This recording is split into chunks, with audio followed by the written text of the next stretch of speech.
بھی ہمیں اب کہیں کا نہیں رکھا. بچایا تو صحیح مگر ایک پہچان گم کر دی. کون دوست ہے کون دشمن پتہ نہیں چلتا. ہمارے ایک دوست کرم فرما یہاں تشریف لائے ہیں، میں ان کا استقبال کرتی ہوں.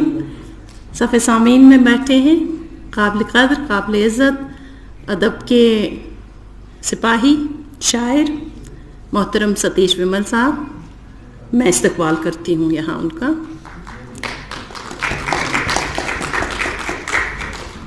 بہت جانا آپ نے ڈاکٹر حنیف ترین صاحب کو، شاعری کے حوالے سے بھی اور زندگی کے بہت گوشے ان کے واقع ہوئے.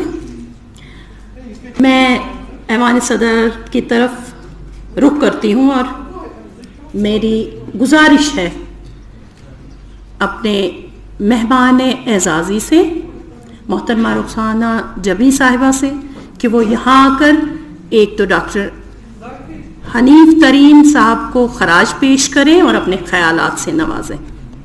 محترمہ رخسانہ جبی صاحبہ.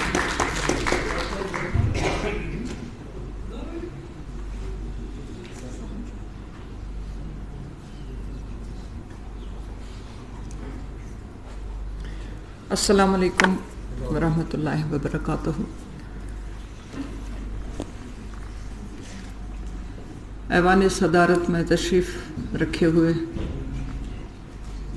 معروف ادیب قلمکار جو حال ہی میں ان کو ایوارڈ جو ملا تھا سرکاری ایوارڈ ریاست جموں و کشمیر کا، میں ریاست اب بھی اس کو نہیں، میں ریاست ہی زبان پر چڑھا ہوا ہے اور نہ طبیعت مانتی ہے یوٹی کہنا.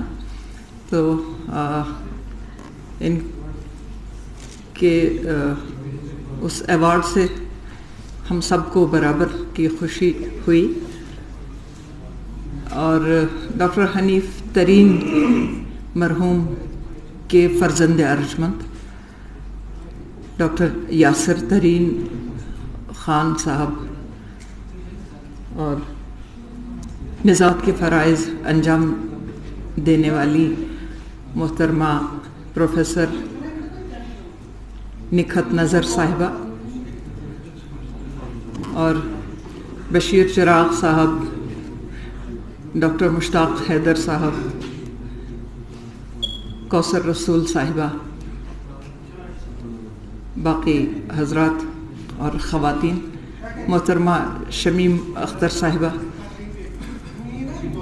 ہم آپ کے دکھ میں شریک ہیں پورے، کیونکہ وہ بھی ہمارے بھائی جیسے تھے، فیملی ممبر کی طرح تھے. ہر بار جب بھی وہ کشمیر تشریف لاتے تھے تو ریڈیو ضروری آتے تھے اور ہماری ملاقات ان سے ہوتی تھی. کوئی نہ کوئی نیا پروگرام تشکیل پاتا تھا ان کے ساتھ، چاہے کنورسیشن کی صورت میں، ملاقات کی صورت میں انٹرویو ان کے ساتھ کرتے تھے، کسی ادبی مسئلے پر مباحثہ ہوتا تھا یا ان کا کلام، یا کئی بار ایک سے زیادہ پروگرام بھی ہم تشکیل دیتے تھے ان کے ساتھ. اور مجھے یقین ہے کہ ریڈیو کشمیر کی، جسے اب آکاشوانی کہا جاتا ہے، آکاشوانی سری نگر، اس کی آرکائیوز میں موجود ہوں گے ان کے انٹرویوز یا مباحثے. تو جس گرم جوشی کے ساتھ وہ تشریف لاتے تھے اس سے ان کے خلوص کا بھی اظہار ہوتا تھا کہ عجیب سی مسرت ان کے چہرے پہ چھا جاتی تھی جب وہ کشمیر تشریف لاتے تھے. ویسے ان کی شخصیت باغ و بہار تھی، اس میں کوئی شک نہیں ہے. خوش مزاج، خوش اخلاق، نیک سیرت، اور مطلب انجانے لوگوں سے بھی اس طرح سے گفتگو کرتے تھے کہ جیسے وہ ان کو برسوں سے جانتے ہوں. محبت پھیلانے والے، محبت بانٹنے والے، ایسی شخصیت کو جب بھی ہم یاد کرتے ہیں تو ان کی ادبی شخصیت تو ہے ہی، جس پر لکھا گیا ہے. یہ جو کتاب اس وقت منظر عام پر آئی، اس کو